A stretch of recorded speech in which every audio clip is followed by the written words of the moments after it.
Kalau kita ngelihat kondisi sekarang itu ya, rasa malu tuh udah kayak hampir nggak ada nih gitu. Orang nggak lihat nih, tapi Allah kan lihat. Ada yang pura-pura jadi dukun. Oke. Anak muda masa ajan aja nggak mau. Jadi orang beriman yang sebetulnya itu ya yang malunya itu sempurna sifat malunya kepada Allah.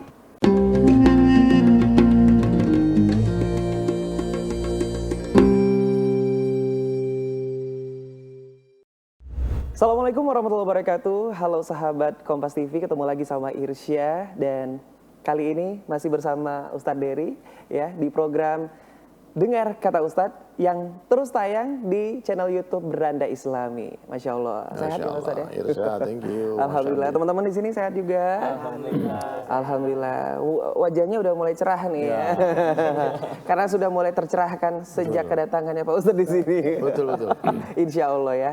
Mudah-mudahan bisa memberi manfaat juga buat sahabat Amin, Kompas ya TV juga yang lagi nonton hari ini. Nah, tema kita hari ini adalah mengenai rasa malu, Pak Ustadz ya.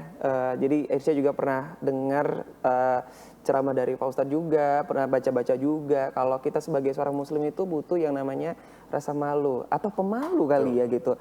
Nah, terus ini juga bukan fenomena sih ya. Maksudnya rasa malu ini kayaknya di zaman sekarang itu udah mulai berkurang apa gimana Terkikis, gitu ya. Terkikis gitu kayaknya. Ini penting juga sih karena kita sebagai anak muda ya, sebagai yang generasi berikutnya gitu. Karena kalau ngeliat di konten-konten di sosial media juga kayaknya sudah mulai hilang gitu. Nah, gimana tuh Pak Ustadz kalau kita ngelihat kondisi sekarang itu ya, rasa malu tuh udah kayak hampir nggak ada nih gitu. Boleh dijelasin? Semua orang tahu sabda Rasulullah, malu itu sebagian daripada iman. Malu yang mana? Ya, malu dalam berbuat maksiat. Ya. Malu dalam berbuat hal-hal yang bertentangan dengan etika, adab, moral. Contoh yang dibilang tadi itu, ada tiba-tiba aja datang ke kondangan bikin konten ambil. Mungkin untuk sekedar konten hiburan sah-sah saja ya, boleh-boleh saja. Tapi kalau dalam real life, kehidupan nyata dia begitu, itu tak ada malu. Itu kan malu-maluin kan. Iya, tiba-tiba masuk ke kondangan buat kresek ambil semua itu kan. Dan aku rasa nggak mungkin ada orang seperti itu juga. Jadi apa yang kita lihat di sosial media itu konten ya. Orang mengharapkan perhatian daripada netizen. Kalau saya pribadi masih toleransi itu. Ada orang yang memilih kontennya dia menjadi orang kaya, padahal dia bukan kaya aslinya. Ada yang kontennya pura-pura miskin, padahal dia punya Lamborghini kan, pakai gembel-gembel kan. Itu konten kan. Ada yang pura-pura bisu, padahal dia kalau pas mati kamera dia cerewet. Tapi pas di konten ada yang pura-pura tuli, pura-pura budak, ada yang pura-pura gagap. Ya, ada yang pura-pura jadi dukun. Oke. Waduh, ya siapa itu? Itu oke saja. Asalkan itu sebatas konten. Makanya ada konten kreator kan, dia harus kreatif. Kalau dia tidak buat hal semacam itu, dia tidak akan muncul di beranda orang tak akan respon dia.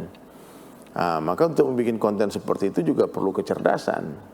Selama itu masih dalam zona hiburan, saya rasa itu tidak bisa dibilang malu atau yang dimaksud Nabi itu.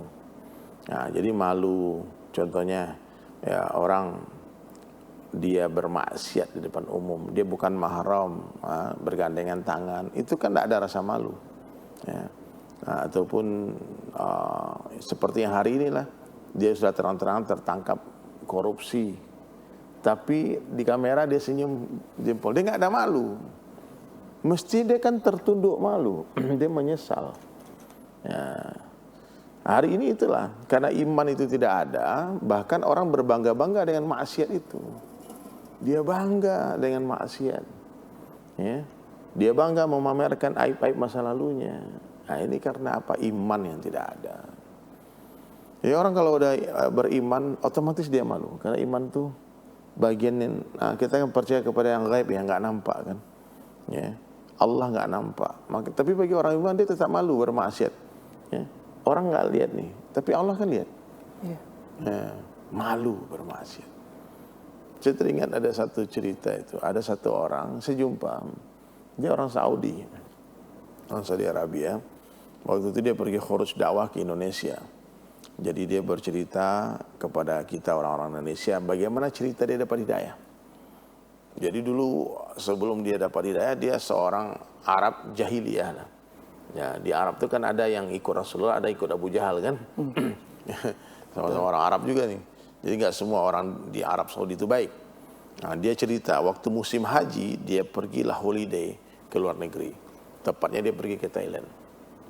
Nah, dia pergi ke Thailand. Kemudian di Thailand dia buat suka-suka dia. Duitnya banyak kan. Dia mau mabuk, dia mau ini, mau prostitusi dengan perempuan-perempuan nakal. Sehingga satu malam dia di hotel bintang 5-nya dia menyewa seorang perempuan pelacur. Dan ketika mereka hendak bermaksiat, di dalam kamar-kamar di Thailand itu, Bangkok itu kan ada patung-patung Buddha, ada patung-patung agama mereka kan. Nah, jadi perempuan Thailand ini ketika hendak bermaksiat, berzina, dia tutupi patung itu dengan bajunya, dengan jaketnya. Ya. Terus yang saudara kita Muslim yang Arab itu tanya, kenapa kamu tutup? Dia bilang, Tuhanku, dia nggak suka lihat kita beginian. Aku malu, maka aku tutup. Dia langsung tersentak. Dia bilang, ini orang non-Muslim, dia malu dengan Tuhannya, yang patung, yang tidak bisa melihat dan mendengar apa-apa. Terus dia suruh orang perempuan itu pakai baju, dia suruh keluar, dia menangis bertaubat kepada Allah, diminta ampun, ya Allah, aku malu kepada Engkau ya Allah. Dan setelah itu dia putuskan untuk bertaubat dan kembali ke Saudi menjadi orang saleh. Ini ada pengalaman kata ada teman-teman ini. Gimana? Teman-teman punya Malu pengalaman? dalam hal malu ini nih. Atau mungkin ada yang pemalu Iya. ya? Pemalu di sini. Ini Siapa? pemalu. Ada pemalu nggak? Pernah Pak Ustadz, suatu waktu saya kan disuruh azan di masjid. Terus saya malu sih karena jelek suaranya. Akhirnya saya pulang lagi tuh Pak Ustadz. Gak jadi sholat. Nggak ada, sholat di rumah jadinya. Gara-gara disuruh azan. Iya Pak Ustadz. Itu gimana Pak Ustadz ya? Emang gak ada lagi orang yang muazin di sana? Digantiin berarti. Digantiin. Akhirnya diganti oleh orang yang lebih tua. Oh Di gitu. sana. Oh, didorong-dorong nih, lu azan tuh azan. Iya kan anak muda masa ajan aja nggak mau. Betul. Tahu nggak suara yang Sayyidina Bilal itu nggak merdu? Riwayat mengatakan suaranya Sayyidina Bilal bin Rabah itu biasa saja. Ada sahabat yang suaranya merdu sekali. Suatu hari sahabat tadi azan.